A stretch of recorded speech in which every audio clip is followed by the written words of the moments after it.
Le Moyen Empire est une période de l'histoire de l'Égypte antique qui suit la première période intermédiaire, et précède la deuxième période intermédiaire.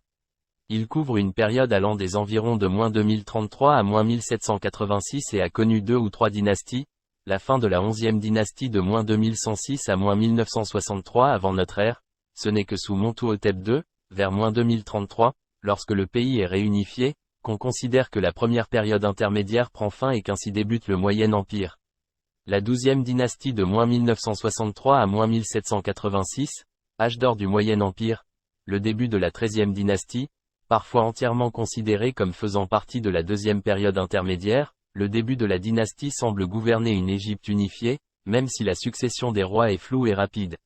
C'est une période de prospérité. La capitale principale est d'abord située à Thèbes, d'où sont originaires les rois de la 11e dynastie, puis à Itaoui au sud de Memphis. Les dieux impériaux de l'époque sont Montu, le faucon belliqueux adoré à Herman, à Médamoud et à Thèbes, ainsi qu'Amon. La première construction thébaine a lieu sur la côte ouest de Thèbes, avec le temple funéraire de Montuhotep II, bâti dans le cirque rocheux de Deir el-Bahari. C'est une période ouverte sur le Moyen-Orient, et de nombreuses expéditions y sont envoyées.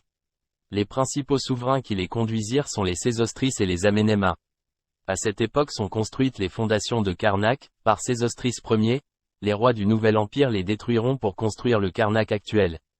Après l'effondrement de l'Ancien Empire, l'Égypte est entrée dans une période de faible pouvoir pharaonique et de décentralisation appelée la première période intermédiaire. Vers la fin de cette période, 2 dynasties rivales, connues dans l'égyptologie sous le nom de 10e et 11e dynastie, se sont battues pour le contrôle du pays tout entier. La 11e dynastie, originaire de Thèbes, n'a régné dans le sud de l'Égypte que de la première cataracte au 10e nome de la Haute-Égypte. Au nord, la Basse-Égypte était gouvernée par la 10e dynastie, rivale, d'Héracléopolis Mania. La lutte a été conclue par Montuhotep II, qui, pendant la 14e année de son règne, profita d'une révolte dans le nome de Tinis pour lancer une attaque contre Héracléopolis Mania, et rencontra peu de résistance. Après avoir renversé les derniers dirigeants de cette dynastie rivale, Montuhotep II commença à consolider son pouvoir sur toute l'Égypte, un processus qu'il acheva lors de sa 39e année de règne. Pour cette raison, Montuhotep II, que ce soit par les égyptologues modernes ou par les anciens Égyptiens eux-mêmes, est considéré comme le fondateur du Moyen Empire. En effet, sur les listes royales d'Abydos et de Saqqara, qui ne présentent que les rois considérés comme légitimes et ayant gouverné une Égypte unifiée, font commencer systématiquement le Moyen Empire par Montuhotep II. Montuhotep II a commandé de petites campagnes vers le sud jusqu'à la deuxième cataracte en Nubie, qui avait gagné son indépendance pendant la première période intermédiaire. Il a également restauré l'hégémonie égyptienne sur la région du Sinaï, qui avait été perdue par l'Égypte depuis la fin de l'Ancien Empire. Pour consolider son autorité, il restaura le culte du souverain, se présentant comme un dieu de son vivant, portant les coiffes d'Amon et de Min. Il meurt après un règne de 51 ans et transmet le trône à son fils, Montuhotep III. Montuhotep III ne règne que 12 ans, au cours desquels il continue à consolider la domination thébaine sur toute l'Égypte, construisant une série de forts dans la région du delta oriental pour protéger l'Égypte contre les menaces venant d'Asie. Il envoie également la première expédition au pays de Punt de la période du Moyen Empire, au moyen de navires construits à l'extrémité de la vallée de l'Ouadi Hamama, sur la mer Rouge. Montuhotep IV, dont le nom est systématiquement omis de toutes les listes des rois égyptiens anciens, succède à Montuhotep III. Le lien entre les deux souverains n'est pas connu, mais il est probable qu'ils soient apparentés, comme père et fils ou frère. Le canon royal de Turin affirme qu'après Montuhotep III, il y a eu 7 années sans roi.